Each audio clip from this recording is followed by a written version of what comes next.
Ladies and gentlemen, good evening. Let's help the Aboriginal people. Human history is full of relentless invasions. 1,000 years ago, pale-skinned men arrived in boats and invaded England, murdered huge numbers of people, and stole all their land. For the next 300 years, they brutally oppressed and murdered the natives and imposed an alien culture and an alien language upon them. It took hundreds of years for the natives to recover and for an integrated society to develop. 100 years ago, the Ottomans massacred over 1 million people. 80 years ago, the Nazis attempted to exterminate the Jewish race and murdered 6 million Jews and 8 million other Central Europeans. When Europeans arrived in Australia 230 years ago, they stole the Aborigines' land and carried out over 300 massacres, and the long shadow this has cast has predictably caused the horrifying cycle that Aboriginal people are trapped in today. This cycle can easily be broken, and the problem can easily be fixed. All of human history can teach us how the most disadvantaged people have risen out of horrifying realities and succeeded in life. In some cases, the poorest and most brutalized people have risen to the top of their societies. Unfortunately, the Aboriginal debate has been hijacked by inner-city left-wing activists who are doing catastrophic damage to the Aboriginal cause and making the problem much worse. The activists are telling Aboriginal people that their current situation is due to systemic racism. If this is true, what has the left achieved over the last 100 plus years? If the left has spent over a century battling systemic racism, how can it be present to the hysterical degree that they claim? Either they are wrong or they are incompetent.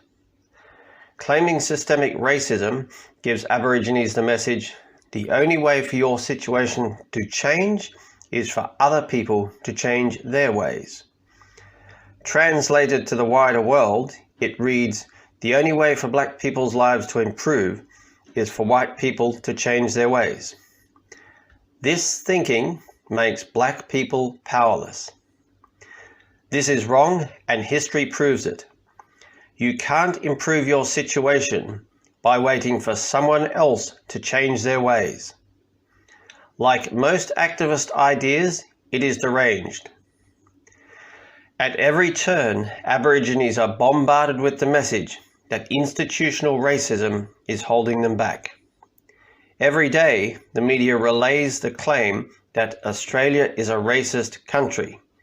It is repeated ad nauseum. It is repeated without let-up. Every form of media is so drenched with this message, Aborigines cannot help but absorb it. So loud is the clamour that it drowns out the stories of successful Aborigines. There are enormous numbers of successful Aboriginal sports people, teachers, media figures, and others.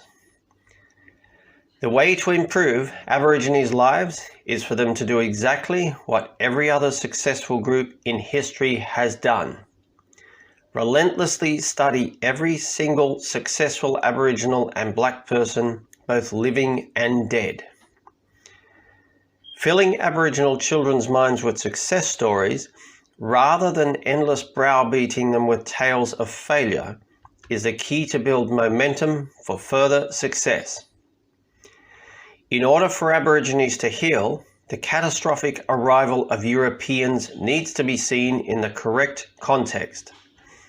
At this point in time, the activists relentlessly repeat it, keeping the wound always raw, never allowing time to grant some distance, never allowing a slow healing.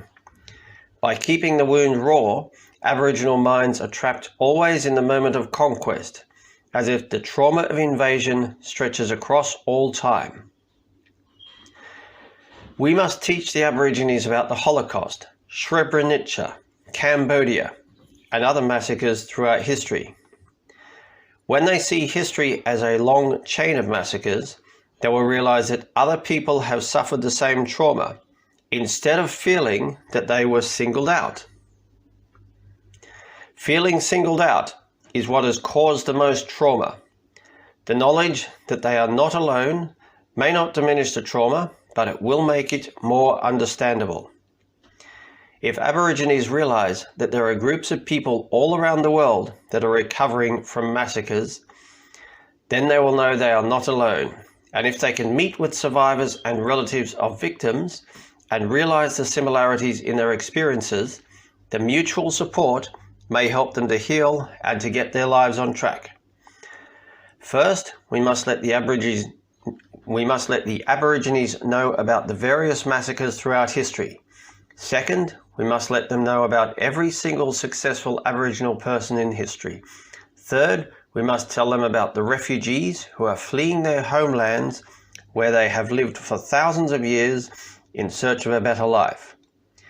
If the refugees have improved their own lives so dramatically by fleeing the violence of their homelands, then Aboriginal people can flee the violence of remote Aboriginal communities and improve their own lives too. When Aboriginal people realise that millions of other people have survived brutal massacres, war and trauma and have gone on to live incredible lives, a great many of them will be inspired to do the same. Have a lovely evening, one and all. Cheerio.